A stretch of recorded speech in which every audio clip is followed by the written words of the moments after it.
आप सभी का फिर से वेलकम इंडिया स्टेज चैनल पर। होप आप सब ठीक होंगे लॉकडाउन के अंदर। मैं हूं शुभम शर्मा और जैसा कि आप सभी को पता है हम कर रहे थे केमिस्ट्री का चैप्टर स्पेक्ट्रोस्कोपी। तो हमने पढ़ लिया था एनएमआर स्पेक्ट्रोस्कोपी और उसके अंदर हमने कर लिया था कि भाई डेल्टा ई तो ई माइनस हाफ और ई प्लस हाफ में कैसे टूटता है, कैसे वो हायर स्टेट में जाता है, कैसे लोअर स्टेट में जाता है। ठीक है, एक्सटर्नल मैग्नेटिक फील्ड देने पर तो आज हम उससे आगे पढ़ेंगे। ठीक है, तो अभी हमारे पास एक टर्म आएगी जायरोमैग्नेटिक कांस्टेंट। ठीक है, तो वो क्या होता है, जैसे कि मैंने आपको कल बताया था, अगर एग्जाम्पल ले 1h1 का ही तो वो टूटता कैसे था। वो अगर उसका ये सेम है तो ऐसे हो जाता था, वो ऐसे एक हायर में और एक लोअर में। ये क्या है, ए माइनस हाफ वाला है और ये क्या है, ए प्लस हाफ वाला है। अब हम क्या देख रहे हैं कि यहाँ तक तो क्या थी हमारी, नो एक्सटर्नल मैग्नेटिक फील्ड थी। ठीक है, लेकिन यहाँ पर क्या हो रहा है, हम मैग्नेटिक फील्ड दे रहे हैं एक्सटर्नल। तो अगर हम मैग्नेटिक फील्ड को इंक्रीज करते हैं तो जो डेल्टा ई है, डिफरेंस है, वो भी क्या हो रहा है, इंक्रीज हो रहा है। ठीक है, तो वो क्या हो गया, हम क्या बोल सकते हैं कि डेल्टा ई किसके प्रोपोर्शनल है, बी नॉट के, एक्सटर्नल मैग्नेटिक फील्ड के। कि जितना आप एक्सटर्नल मैग्नेटिक फील्ड बढ़ाते जाएंगे, बी नॉट बढ़ाते जाएंगे, उतना हमारा चेंज बढ़ता जाएगा। ठीक है, अगर मैं इसकी बात करूं तो क्या हो जाएगा, कांस्टेंट आ जाएगा के बी नॉट। ठीक है, लेकिन यहाँ पर अभी एक और बात आ जाती है कि भाई हमारा बी नोट पर तो डिपेंड कर ही रहा है, लेकिन साथ साथ में अगर मैं बात करूं इसकी, यहाँ पर तो दो थे, ई माइनस हाफ और ई प्लस हाफ। ठीक है, लेकिन और भी तो है हमारे पास, क्लोरीन है, फ्लोराइड है, ठीक है, फॉस्फोरस है। तो उनका क्या होगा इसमें, उन केस में भी तो उस पर भी तो डिपेंड करेगी कि न्यूक्लियाई पे भी क्या करेगा, डिपेंड करेगा हमारा। क्योंकि हमारे अलग अलग एलिमेंट्स के लिए जो नंबर ऑफ पॉसिबल स्पिन होती है वो अलग अलग होती है, और उसके लिए जो ये होगी स्टेट होगी हमारी, वो भी अलग अलग होगी। और एनर्जी जो ये हमारा डेल्टा ई है वो उस पर भी डिपेंड करेगा न्यूक्लियाई पे। तो यहाँ से हमारा क्या आता है, यहाँ से हमारा सबसे पहले हम क्या बोल सकते हैं कि भाई डेल्टा ई किसका फंक्शन है, बी नॉट का। लेकिन न्यूक्लियाई पर भी डिपेंड करने की वजह से डेल्टा ई किसका फंक्शन आ जाएगा, फंक्शन हमारे पास आ जाएगा। ये हमारे पास एक टर्म आएगी जिसको हम बोलते हैं जायरोमैग्नेटिक कांस्टेंट, इसको बोलते हैं जायरोमैग्नेटिक कांस्टेंट। ठीक है, जायरोमैग्नेटिक कांस्टेंट क्या होता है, तो ये रेशियो होती है किसकी, मैग्नेटिक मोमेंट की, किसके साथ, एंगुलर मोमेंटम के साथ रेशियो होती है। ठीक है, और ये अलग अलग न्यूक्लियाई के लिए, हर एक न्यूक्लियाई के लिए कांस्टेंट होती है। तो इसकी वैल्यू हमें पहले से ही पता होगी। ठीक है, तो अब मैं क्या लिख सकता हूँ इसको, तो ये हमारी आ जाती है, जब हम इसको खोलते हैं तो डेल्टा ई हमारा आ जाता है, ये हमारा आ जाता है gyromagnetic constant into h upon 2 pi into हमारा क्या है, बी नोट। ये एच अपॉन 2 पाई क्यों आया यहाँ पे, ठीक है, सबसे पहली बात तो एच अपॉन 2 पाई इसलिए आया क्योंकि जो हमारा एंगुलर मोमेंटम होता है वो क्वांटाइज्ड होता है। ठीक है, in terms of H upon 2 pi, H upon 2 पाई के टर्म्स में क्वांटाइज्ड होता है हमारा एंगुलर मोमेंटम, इसलिए एच अपॉन 2 पाई आया। और डेल्टा ई क्या होता है हमारा, एच म्यू। ठीक है, म्यू क्या हमारी फ्रीक्वेंसी, और यहाँ से एच क्या हो जाएगा, कैंसिल हो जाएगा, और हमारे पास किसकी वैल्यू आ जाएगी, हमारे पास वैल्यू आ जाएगी फ्रीक्वेंसी की। ठीक है, तो हमारे पास फ्रीक्वेंसी की वैल्यू आ जाएगी। फ्रीक्वेंसी क्या आई हमारे पास, gyromagnetic constant upon 2 pi into B naught. ठीक है, तो ये एक फॉर्मूला हो गया, रिलेशन हो गया किसके बीच में, gyromagnetic constant, magnetic field, external magnetic field और फ्रीक्वेंसी के बीच में रिलेशन हो गया, जो कि हमको याद रखना है। अब इसके बाद हम बात करेंगे मैकेनिज्म एब्जॉर्प्शन का, कैसे कैसे काम करता है। ठीक है, तो अभी हम बात करते हैं मैकेनिज्म ऑफ एब्जॉर्प्शन की। कल हमने पढ़ा था एब्जॉर्प्शन के बारे में कि ठीक है, तो आज उसकी मैकेनिज्म देखते हैं। तो मैकेनिज्म क्या है, मैकेनिज्म ये है, उससे पहले मैं आपको बता देता हूँ कि हम सब ने बचपन में लट्टू तो चलाए हैं। ठीक है, बेब्लेड भी चलाए होंगे। लट्टू कुछ ऐसा होता है हमारा, ठीक है, अपनी एक्सिस से झुककर थोड़ा घूमता है। ठीक है, ऐसे मतलब ऐसा होता है लट्टू, और उसकी एक्सिस अगर ये है तो वो अपनी एक्सिस से झुककर घूमेगा। क्या घूमेगा, अपनी एक्सिस से झुककर घूमेगा ऐसे। ठीक है, एक एंगल पे होकर घूमेगा। ठीक है, वैसे ही जब हमारी जो न्यूक्लियाई होती है, अगर हमारी न्यूक्लियाई ऐसे है, ठीक है, अगर ऐसे है तो क्या होगा, जो ये हमारी रोटेशन करेगी, जब हम एक्सटर्नल मैग्नेटिक फील्ड लगाएंगे तो ये भी किसी एंगल की हो जाएगी, जिसकी एक्सिस है वो चेंज हो जाएगी। और अगर मैं इसका जो एंगल है वो चेंज, उसको फाई नाम दूं, ठीक है, तो क्या होगा कि भाई ना मैग्नेटिक फील्ड लगाने की वजह से हमारी जो एक्सिस है वो चेंज होगी, लट्टू की तरह जो हमारी न्यूक्लियाई है वो भी घूमने लगी, ठीक है, उसकी रोटेशन चेंज होगी। तो इसमें कुछ टर्म्स आती है, इस रोटेशन को चेंज होने को हम बोलते हैं प्रिसीजन। क्या बोलते हैं? प्रिसीजन बोलते हैं, ठीक है। और ये जो W क्या होता है हमारा, एंगुलर फ्रीक्वेंसी, घूमने की फ्रीक्वेंसी, एंगुलर फ्रीक्वेंसी होती है, क्या होती है हमारी W। और इसको हम क्या बोलते हैं, एक और नाम होता है इसका नाम होता है प्रिसीजनल फ्रीक्वेंसी, क्योंकि ये क्या है, इसको क्या बोलते हैं, प्रिसीजन घूम से चाहते, और ये क्या होगी हमारी प्रिसीजनल फ्रीक्वेंसी होगी। तो ये कुछ नाम है, ये आपको याद रखने हैं। अब क्या हुआ इसके घूमने से भी, जब हमने मैग्नेटिक फील्ड लगाई, एक्सटर्नल मैग्नेटिक फील्ड, तो ये अपनी एक्सिस से रोटेट हो गया, ठीक है, और फिर घूमने लग गया लट्टू की तरह। तो जब हम कोई भी इलेक्ट्रोमैग्नेटिक रे पास करेंगे, जैसे कि अगर मैं मानूं ये जो हमारी एंगुलर फ्रीक्वेंसी प्रिसीजनल फ्रीक्वेंसी है, मैं इसको 60 मेगाहर्ट्ज मान लेता हूँ। क्या मान लेता हूँ मैं? 60 मेगाहर्ट्ज मान लेता हूँ। तो अगर मैं कोई इलेक्ट्रोमैग्नेटिक रे पास करता हूँ इसके अंदर से, अगर उसकी जो V है, हमारी फ्रीक्वेंसी है उसकी इलेक्ट्रोमैग्नेटिक रे की, अगर वो भी 60 मेगाहर्ट्ज है, तो क्या होगा, जब फ्रीक्वेंसी सेम हो जाने पर क्या होगा, एनर्जी जो है वो न्यूक्लियाई में ट्रांसफर हो जाएगी, और न्यूक्लियाई में ट्रांसफर होने की वजह से जो प्रोटॉन या फोटोन इसके अंदर पड़ा है वो अपनी स्पिन चेंज कर लेगा। क्या बोला मैंने, क्या बताया कि भाई जब पास कराने वाली इलेक्ट्रोमैग्नेटिक वेव की रे की जो फ्रीक्वेंसी है वो किसके बराबर हो जाए, प्रिसीजनल फ्रीक्वेंसी के बराबर हो जाए, तब एनर्जी न्यूक्लियाई के अंदर चली जाएगी, एब्जॉर्ब कर लेगी, और तब जो फोटोन होगा या प्रोटॉन होगा हमारे पास उसके अंदर, तो वो अपनी स्पिन चेंज करके ऊपर वाली स्टेट में चला जाएगा, ठीक है। और इसी को क्या बोलते हैं हम, इसी को बोलते हैं हम रेजोनेंस, इसी को क्या बोलते हैं हम, रेजोनेंस, ठीक है। तो कुछ नहीं है, आसान है, आसानी से याद रखना। अब इसके बाद हम पढ़ेंगे population density of nuclear spin, ठीक है, क्या होती है क्या नहीं होती। हाँ, और एक और बात मैं आपको बताता हूँ, जो इलेक्ट्रिकल कंपोनेंट होगा ना, क्योंकि क्या होता है घूमने की वजह से इसमें मतलब इलेक्ट्रोमैग्नेटिकली क्या क्या हो जाता है, इसमें इलेक्ट्रिकल कंपोनेंट आ जाते हैं, इलेक्ट्रिकल कंपोनेंट आ जाते हैं इसके अंदर घूमने की वजह से, जब हम एक्सटर्नल मैग्नेटिक फील्ड लगा देते हैं। और इसमें क्या होता है, हमारे इलेक्ट्रोमैग्नेटिक वेव में दोनों ही दोनों होते हैं, इलेक्ट्रिक पार्ट भी और मैग्नेटिक पार्ट भी। तो जब इलेक्ट्रिक पार्ट और इसका भी इलेक्ट्रिक पार्ट जब मिलेंगे, तो उसी की वजह से पार्टिसिपेट जब करेंगे एक दूसरे में, जब फ्रीक्वेंसी सेम होगी तभी ये अपनी स्पिन चेंज करेगा।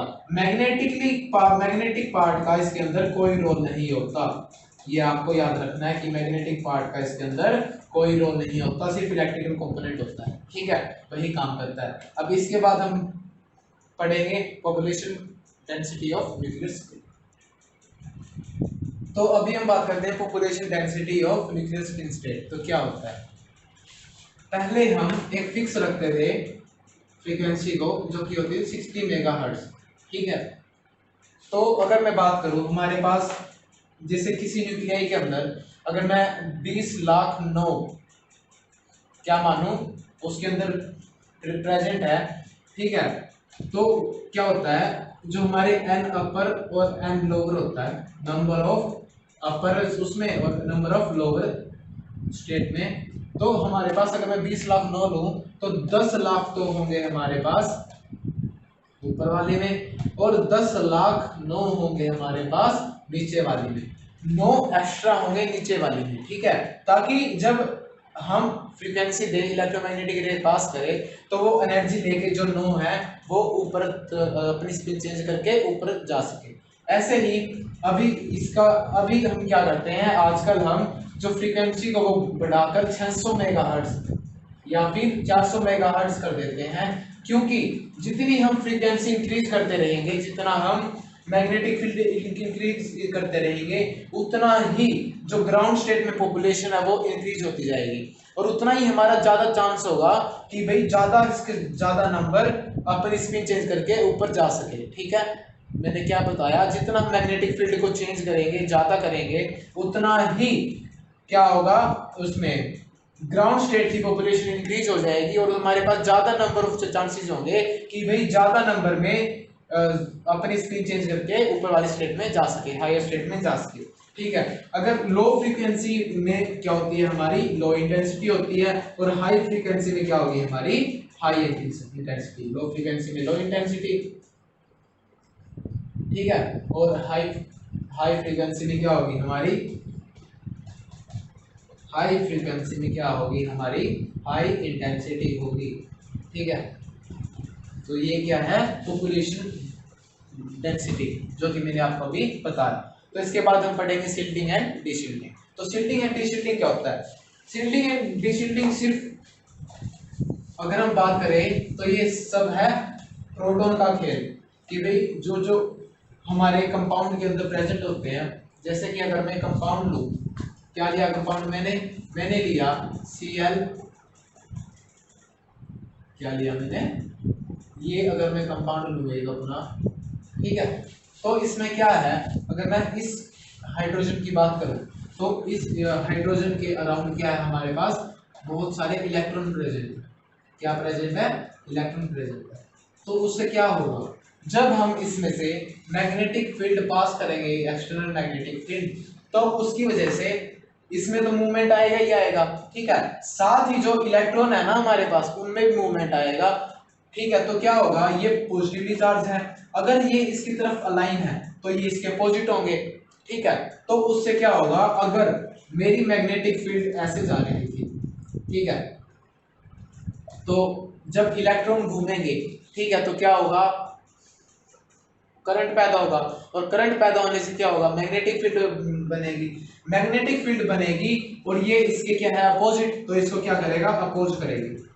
अपोज करने की वजह से जो हमारी न्यूक्लियाई है, ये जो हमने ये हाइड्रोजन लिया, इसको क्या होगा, कम फील होगा, कि भाई इसको कम मैग्नेटिक फील्ड फील होगी, और वो हमारी क्या होती है, बी इफेक्टिव हमारा क्या होता है, कि भाई हमें जितनी फील होनी थी, कितनी फील होनी थी, बी नॉट, ठीक है, और कितनी फील, उसमें से क्या माइनस करते हैं हम, magnetic field generated due two electron, तो हमारे पास क्या आ जाएगी, बी इफेक्टिव आ जाएगा हमारे पास। सिर्फ क्या हुआ, जब हमने एक्सटर्नल मैग्नेटिक फील्ड लगाई तो इलेक्ट्रॉन में भी मूवमेंट हुई, और इलेक्ट्रॉन में मूवमेंट होने की वजह से क्या हम क्या जानते हैं कि भाई movement of electrons charge is known as current.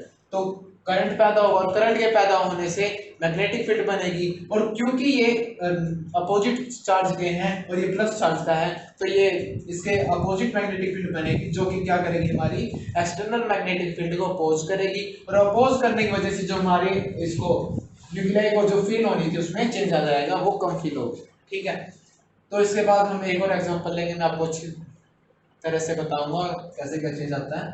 ठीक है, तो अभी हम देखते हैं सिल्टेड और डिसिल्टेड क्या होता है। जैसे कि मेरे पास एक कंपाउंड है, और मैं इसको मान लेता हूँ ए, और इसको मान लेता हूँ मैं पूरे को बी।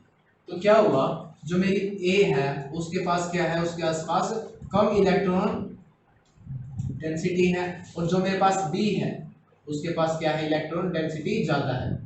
ठीक है, इलेक्ट्रॉन डेंसिटी ज़्यादा है।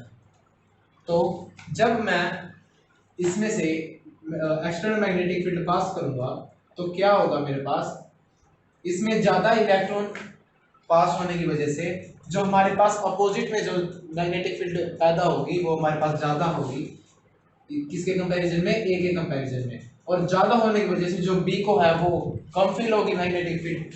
लेकिन यहाँ पर जब मैं मैग्नेटिक फील्ड पास कर रहा हूँ, वही मैग्नेटिक फील्ड बी नोट, तो यहाँ पर इलेक्ट्रॉन कम है।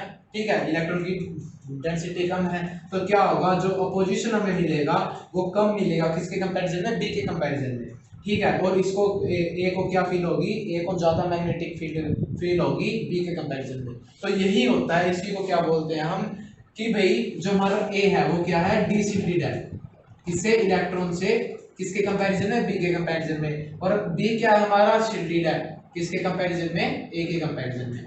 क्या है मतलब इसका कि शिल्डेड और डिसिल्टेड हमारी रिलेटिव टर्म्स है। हम रिलेटिव टर्म्स में किसी को कंपैरिजन करते टाइम हम इसको यूज करते हैं, वैसे हम अकेले को इसको नहीं बता सकते, ये रिलेटिव टर्म है।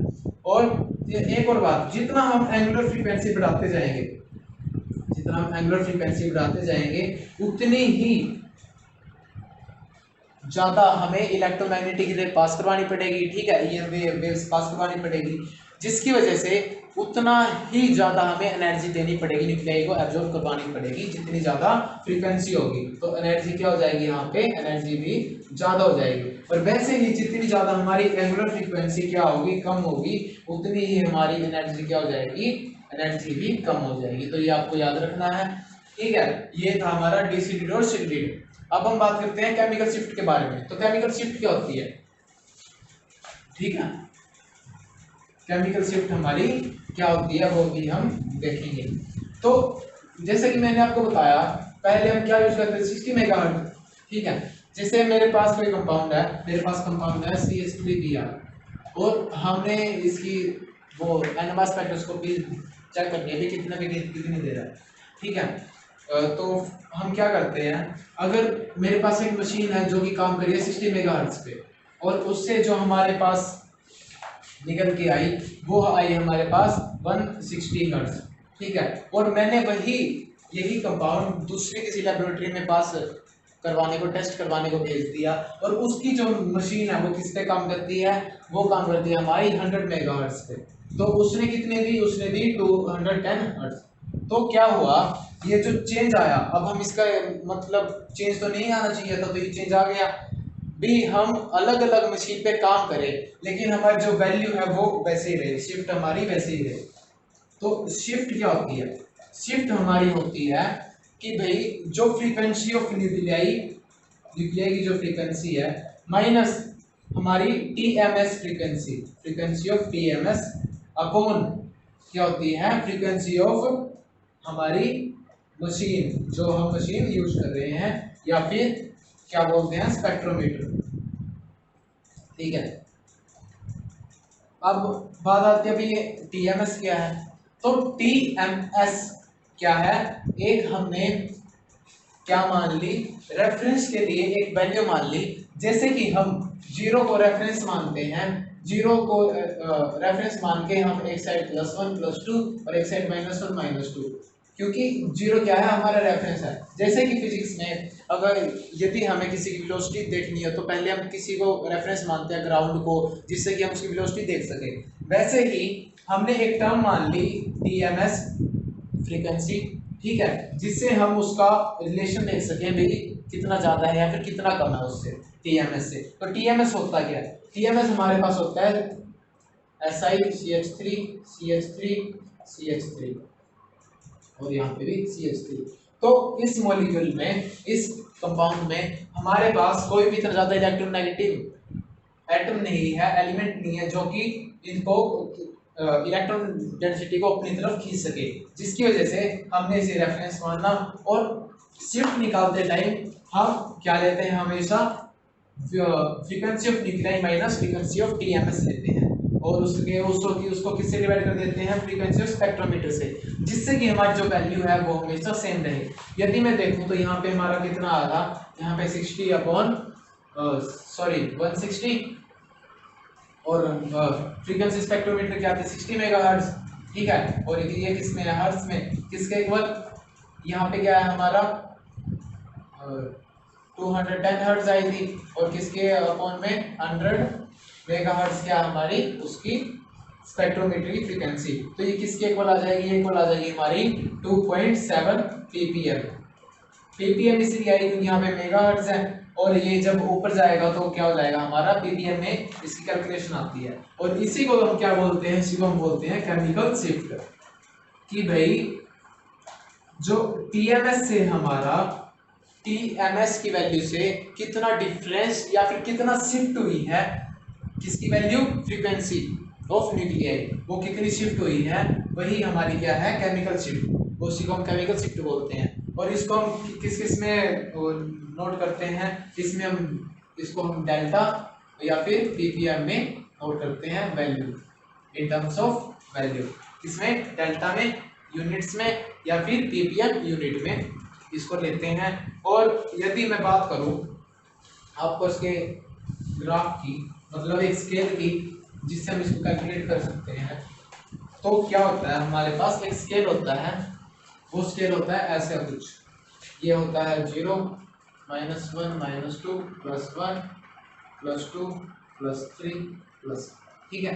तो ये क्या होता है कि भाई हम सबको पता है ये क्या है हमारा, ये है TMS, ये है reference point TMS, frequency of TMS है। और डेल्टा भी क्या हो गया हमारा, ठीक है, डेल्टा भी क्या हो गया, frequency of nuclei, frequency of nuclei minus frequency of TMS। अगर हम लेफ्ट की तरफ जाए तो ये पॉजिटिव आ रहा है, मतलब हमारी फ्रीक्वेंसी ऑफ न्यूक्लियाई क्या ज्यादा है, किस साइड, इस साइड। तो हमारी जो मशीन होती है वो कैसे काम करती है, वो हायर फ्रीक्वेंसी से लोअर फ्रीक्वेंसी की तरफ रीड करती है, मतलब हायर फ्रीक्वेंसी से रीड करती जाएगी और हमारी लोअर फ्रीक्वेंसी तक जाएगी, और फिर हमें बताएगी कि भाई कितना हमारा शिफ्ट आ रही है या फिर कितना हमारा केमिकल शिफ्ट आ रही है, कितना चेंज आ रहा है, कितना डिफरेंस आ रहा है, ठीक है। ये क्या हमारा स्केल ऑफ NMR स्पेक्ट्रा, ठीक है।